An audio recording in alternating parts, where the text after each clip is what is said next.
Ayant quitté le sommet du G7 au Japon pour résoudre l'imminente crise de la dette aux États-Unis, le président Joe Biden a reçu un avertissement tranchant de la part de ses opposants républicains.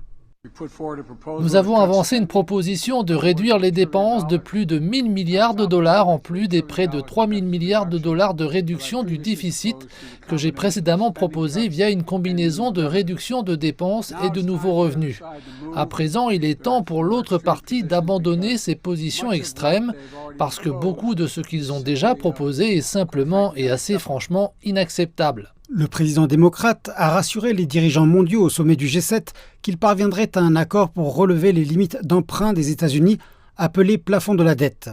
Joe Biden a promis de poursuivre les négociations avec le président de la Chambre des représentants, Kevin McCarthy, le républicain ayant le plus d'ancienneté au Congrès. Écoutez, il n'y a pas d'accord sur quoi que ce soit. Nous avons tous exposé nos positions et nous essayons de trouver un terrain commun pour résoudre cela.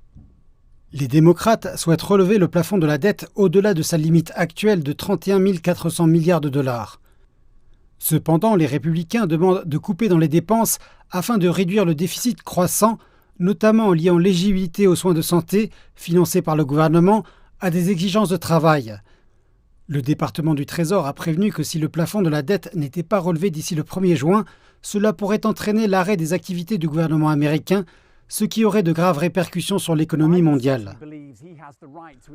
Joe Biden a déclaré penser avoir le droit d'invoquer le 14e amendement de la Constitution des États-Unis pour outrepasser le Congrès et relever le plafond de la dette. Cependant, des experts légaux affirment qu'il se trouve en terrain légal inconnu.